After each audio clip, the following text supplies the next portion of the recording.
So first of all, welcome to Orlando. Walk me through what was going through your mind when you got the call that Scott Frost asked you to be a part of his staff here at UCF. Oh, extremely excited. Obviously, growing up in the state of Florida, I've watched UCF kind of transform their program and kind of do a great job. So I've always, from the time I got into coaching, I've always said that if I had the opportunity to coach at UCF, I definitely would embrace it. And obviously, having an older brother that coached here the last couple of years, I've been to a couple of the bowl games and kind of cheered on and got a chance to see the fan base and everything. So I was extremely excited. I mean, I think before I can answer the phone, I was already saying yes. You brought up how you are from Florida. You've watched UCF. You've spent a lot of time here, obviously, whether that was coaching or playing. You've seen these players as well. What's it like with this pipeline and the guys you have the opportunity to coach now as DBs? I think it's pretty cool, and you know what I mean. So it's kind of cool story. I was the DB coach for the last 3 years at FAU, and then I was at FIU down in Miami a couple years before that. And a lot of these guys that's here, I mean, I was watching and recruiting, you know what I mean, a long time ago. I was watching a lot of these guys in high school, knowing that I probably couldn't be able to recruit them, I probably couldn't get them, but I always tracked them and followed them. And now to come here and be coaching them, I think it's pretty awesome. You talked about how you were at FAU last. Tell me about how you plan on replicating the success you had here against these Big 12 offenses where it's going to be a bit more physical. I think for us, man, I think the first thing we got to do is just do a good job at just getting better every day. You know what I mean? We got to do a good job at competing, good job at buying into Coach Grinch's system and doing what he's asking us to do. And I think we're going to have a lot of great battles with our offense in spring ball. And I think we're going to start there. You know what I mean? And I think they're gonna kind of let us know that, hey, this going to be a competitive atmosphere. And I think we continue to grow, and it'll transform when we get to the fall. What's your overall philosophy coaching DBs, and how do you think that's going to fit in with what Coach Grinch has planned, obviously, and what Coach Frost has planned as well? Oh, absolutely. I think the conversations that we've all had as a staff, and I think we're all aligned and kind of pulling in the right direction. I think everybody just wants to make sure we have a team that gives it all they got, a team that's physical and that goes out and competes every day. And that's just kind of the basics of what we kind of want to build a program around. And I don't think it's no different from the DBs. Like we'll have those same models and those same mantras of just being dependable and just being guys that play physical and that play hard all the time. And finally, we spoke to Coach Frost about it. I've been talking to the other coaches about it. I kind of want to hear your take. I'm interested to hear what you think of this new college football, how it's changing overnight, how everything's different than probably when you were playing, obviously. Tell me, what's your take on it? What do you want to see change regarding it? I just think it's one of those things where you just have to embrace with change. You know, I've learned that very quickly, man. If we sit around and we complain about, man, we don't like this, it wasn't this way when I was playing, like, that ain't going to make it go back there. You got to adjust to the rules in place, and you got to find a competitive advantage just to make sure that your team is capitalizing on the new rules and you ain't the one getting left behind because you're complaining around about the old ones. So I enjoy it. That's why I enjoy those meetings where they tell us about the new rules and the new regulations, and I'm just always looking for ways to continue to just take advantage of whatever you can and can't do. So first, Coach, welcome to Orlando. Walk me through your mindset of when you got the call that Coach Frost was returning to UCF, and he asked you to be a part of his staff. The conversation I had with Coach Frost when he got the job was pretty quick. It was maybe I don't even know if it was minutes or hours after he accepted it, but we had a great conversation, and he asked if I was coming. I said, "Am I invited?" He said yes, and I said I can't wait to get there. So it happened pretty quick, and then didn't take long for Coach to get introduced, and I think he got introduced on Sunday, and then I was lucky enough to jump on a plane, get down here Monday, start getting to work, and starting to reconstruct the roster and all the movement and all that kind of stuff. So it's pretty quick. This is also your return to UCF. Tell me about what you've learned since being gone. I know you're at Kansas, Ohio State. You also were with the Giants for a short period of time. Tell me about what you've learned through those stops. Yeah, it was. You kind of look back now and kind of chuckle at the number of places I've been. It feels like I was just here yesterday, and yet I've been at a bunch of different places since then. So very fortunate to be involved with some really great programs, great people, more importantly. Been around some really great head coaches, and to be able to take little pieces of things that they do or watch them and how they run their program has been awesome for me. So try to be able to be a fly on the wall a little bit and be able to watch guys, and you kind of learn from not only the other head coaches but the other assistant coaches. How do they coach? How do they interact? How are they with the players or each other or their coordinator? So I've had pieces from all of those things. And back in your 2 seasons here, you were able to turn this defense around when it came to scoring and turnovers. How do you plan to continue that success now, even though it is a bit of a tougher conference? Yeah, I think for us, the foundation's off of what we're going to be looking for, at least defensively, to be able to, you want to limit, obviously, the scoring. You want to limit the yards. And then we got to be able to create turnovers and takeaways. So to be able to get that done, I think that philosophy is you got to run, play fast. You got to run to the football and be physical when you get there. And I think that's probably pretty universal. But that formula has definitely stood up over the test of time. How do you plan on maybe changing your philosophy, how you coach your guys, knowing that you're now coaching these guys in a tougher conference, a conference where really anybody can win? We heard Coach Frost say, as long as you're showing up and playing right, you have a chance to beat the opponents in this conference. A good example would be Arizona State, who was picked to finish last in this conference last year and made it all the way to the college football playoffs against Texas. Tell me how your coaching philosophy would change, or if it would at all. Yeah, I think the Big 12 is a great conference, and I had the opportunity to be a part of the Big 12 last year at KU and get to see some of the other teams that I hadn't been in this league before, and so I had the opportunity to see and watch them play. And you better come ready to play every single week. And I think that I saw that happen throughout this league last year, where any team can beat any other team on any given Saturday or whenever you spot the ball. So yeah, you got to show up, you got to play fast, you got to play physical. The teams in this league they'll beat you up if you're not ready to have a physical battle. So you have to do a good job of that. And Coach, finally here, we talked to Coach Frost about it. I always like to hear coaches' mindsets when it comes to this changing landscape of college football. What's kind of your take on it? What would you like to see change about it? Yeah, I think there's so many things that have changed over a short period of time that the game is evolving, and not only the game on the field, I think we've seen it evolve over the years here, especially recently with a lot of rule changes and things like that. But now how you put your roster together and the off season and whether you're keeping players or you're losing players or you're acquiring new ones, I think all that stuff's changed. So you have to be able to keep evolving with that and stay. You can't go old curmudgeon and back in my day and I wish it was like this. That's just not how it is. So you have to be able to adapt with it and be able to improve yourself and keep learning how to adapt with this new landscape. Coach, you're one of the longer tenured coaches now on this coaching staff. What does it mean to have that conversation with Coach Frost and know that you're coming back to UCF? Man, like I said before, man, it's a true blessing to continue to be here, to continue to build this thing the right way, right? Here at UCF, man, and again, man, this is home for me. Man, Coach Frost came in here and he told me, man, there's an opportunity for me to stay. He wanted to figure some things out, and I'm glad things fell my way, and I got to stay. And what did that mean, hearing that from Coach Frost, knowing that you had a position open here, if you wanted to stay and to build something with this defense? Man, at the end of the day, man, like I said, man, it's a true blessing for God, man. He put me in a position to make an impact on this team, make an impact on my position group.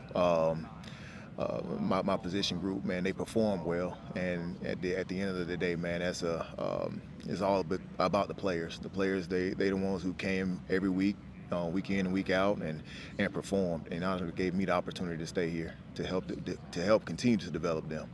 And now being one of the more longer tenured coaches, what are some lessons that you've heard or lessons that you've learned that you can share to new coaches coming onto this staff and onto the roster that you can give to them from being here for so long? Man, just continue to be a good person, right? Man, if you're a good person, man, things will always work out for you, right?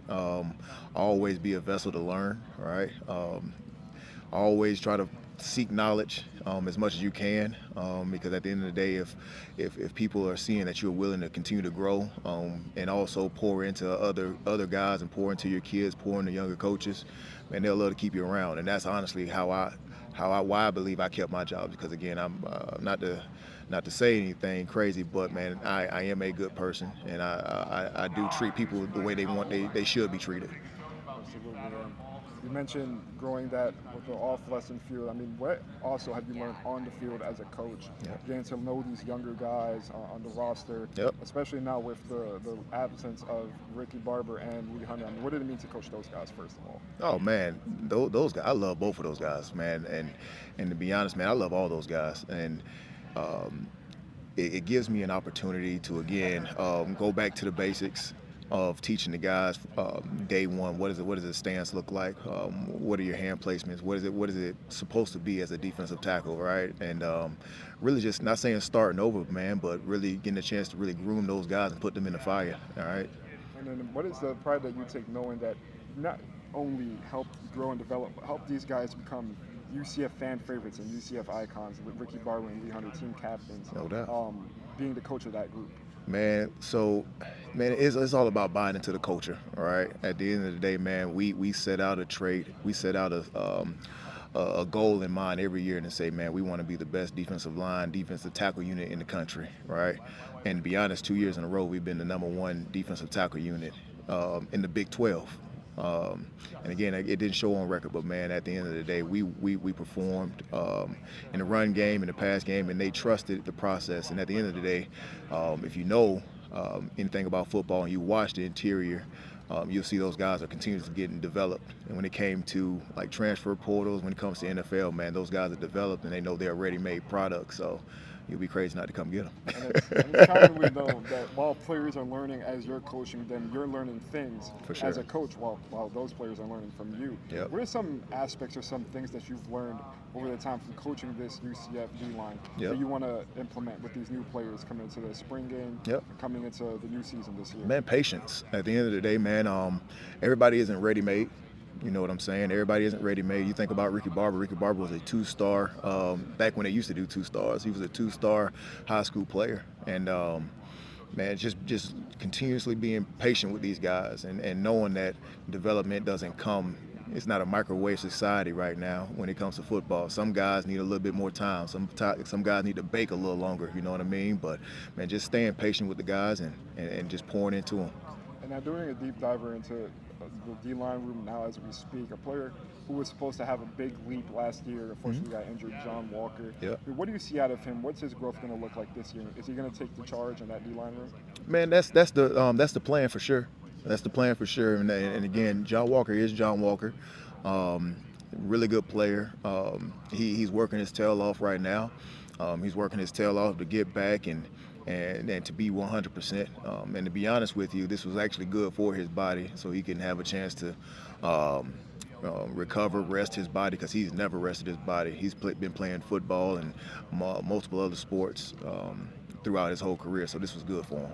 And then just quickly, I know it's obviously early, you haven't seen them much on the field. Yep. But what do you see out of this D-line room? How hungry are they? How willing are they to learn? Man, one thing about it, Coach mentioned it earlier, nobody missed anything. All these guys are eager to learn. All these guys want to be great, right? But again, this whole D-line, man, they have a chip on their shoulder, right? Because if you look at it, there's really nobody that really truly established their career. So right now they want to be known, all right? And that's something that we all going to hunt for. And it starts right now, and it starts in the offseason, it starts in the spring, and carry over to the summer into the season. I want to ask you a few questions about Coach Frost. I mean, Yep. talk about the culture and the style of building a team in the trenches. He mentioned that in his presser. What does that mean to you, and how does that help you out as a D-line coach? Man, that's awesome, man. Man, when you got a head coach like Coach Frost that believes in building things up front, man, you're going to be successful, because everybody here is saying everything starts up front, and that's O-line and D-line. And if you have a really good offensive line, you have a real good defensive line, man, you can be one of the best in the country. Look at the Philadelphia Eagles. The D-line took over the game, and they won the Super Bowl. Especially the guys on Philadelphia Eagles D-line that you didn't expect to step up. Come on now. They came out. So, I mean, to further elaborate on that, I mean, you mentioned before, like last season to go as you guys wanted to, nobody For sure. wanted to. Have you seen a cultural shift come, and have you seen a new excitement in the locker room with Coach Frost coming in? No doubt. Guys getting back to work? No doubt, man. Coach Frost bring a really good culture to the program, man, and he has a tradition of winning here. And at the end of the day, man, those guys believe in him. We believe in him as coaches. And at the end of the day, we're gonna follow our leader. And then, along with Coach Frost, you bring quarterback Coach Casey Milton. Yeah. And then we've seen linebacker Shaquem Griffin around the team. I mean, what is it like seeing those UCF legends come around and hopefully in the future be able to give some knowledge to the entire team? Man, that's awesome. Man, at the end of the day, that's the team that went undefeated. That's the team that won the national championship, right? And for those guys to come back and pour knowledge into these younger guys and the team that don't know what the culture was, man, is awesome. And What are your expectations for the group this season? Where do you want to see them rank? What do you want to see them do as a D-line? Man, at the end of the day, man, I want to take it step by step and honestly continue to do what we did before. At the end of the day, we did lose some really good players, but man, it's next man up mentality, right? And then how's the? I'm only asking for part. You good? And how's the? But using the new recruiting portal and the way that the culture of college football has changed, where a lot of players are becoming one-year rentals. I mean, you mentioned Coach Frost saying that he wants to grab younger players and try to develop them through the program. What's your philosophy on that? How do you want to? I'm following his philosophy, man. It's this is his program, man. At the end of the day, man, I really believe in development. And that's one thing that kept me here, and that I really love, man, is Coach wants to get younger players, develop them, and make them develop within the culture, build the roster the right way, and not just have a one-year team, two-year team here and there. Like let's grow this thing the right way. And the importance of having a player for so long and being able to learn the system and eventually pass that system down to new commits coming into the program. Exactly. Yeah. So, Coach, just to end off on a lighter note, what's been your favorite part about being a part of UCF, being a part of the program, being a Knight for the past couple of years, and what do you hope to keep experiencing? Man, one thing about it, man, I love these fans. Man, these fans have been awesome. They've been awesome to me. They've been awesome to my family. They've been great to the players, right? But there's one thing I'm gonna ask about the fans, right? When we're recruiting somebody now, and we have an offer out there, and a kid get offered on Twitter, man, come on, retweet that thing, like it. We need you, all right? We need your help. So walk me through what was going through your mind when you got the call that Coach Frost is coming back here to UCF and he wanted you to be a part of his staff. Yeah, I think it was great. I actually communicated with Scott the first time around when he was here that first time, and it didn't work out that time, but I'm glad it did this time. Obviously, you had the past 2 years in Palo Alto. Tell me about that 2-year stint and what you learned there at Stanford. Yeah, I think it's kind of a little bit of a 3-year stint. I would add the year at Wisconsin, but for me, just coaching linebackers after coordinating for a long period of time, I think I really enjoyed that role. I enjoyed having a room. I enjoyed the development of the players, and I put the 3 years together because I was basically with a lot of the same guys. It was the same scheme. It was part of the group I was with at Wisconsin that went to Stanford in terms of the defense. So, I think it was great. It allowed me to be part of a new defensive group to learn, grow, develop, which you're always looking to do as a coach, and continue to become a better coach. So I think I was able to check all those boxes, and looking forward to more of the same as I enter in with Coach Grinch in this group. You were able to drastically change that program's defense regarding forced turnovers and the run defense. Run defense, yeah. How do you plan on replicating that here at UCF? Well, I think first off, obviously it takes all 11 to stop the run, but I do think that the linebackers are the intricate part of that, right? We're the ones who have to make the runs fit, and we got to make them all right? And if we don't, that's where the big runs come from, when guys are not in their gap or in their fit. So I think we'll continue to expand on all the run fundamentals and run language, and I think at the end of the day, the most important thing is getting the guys to play fast, right? Coming up with ways to have a presentation that seems complex, but allow the execution to be simple, and that's really what we'll strive for. As a former player yourself, a linebacker, walk me through how you get through to your players. What's your mantra as a coach? What is your goals first as a coach when you were in these guys' shoes yourself? Yeah, I think that goes a long way. I think obviously there's plenty of examples of coaches out there who were tremendous coaches and teachers who hadn't necessarily played or even played the position that they coach. But I do think being that I'm coaching a position that I played, I think the benefits of that I think are I'm realistic with my guys. I'm never going to really ask them to do something that I don't think is possible within the scheme or what we're asking them to do. Now, it doesn't mean I'm not going to hold them accountable, but I'm also not going to spend a lot of time telling them that they can do something when I don't think it's realistic. So I think they respect that approach, and I think they know that I've got their best interest, and then I'm gonna push them. I'm only gonna accept their best and demand their best. Obviously, like I said, at Stanford, you kind of were playing in a more Pac-12, ACC-ish, I guess, sort of conference. Now you're in the Big 12. Tell me about what that difference is when you're coaching linebackers, the physicality of this league. Is it more the same?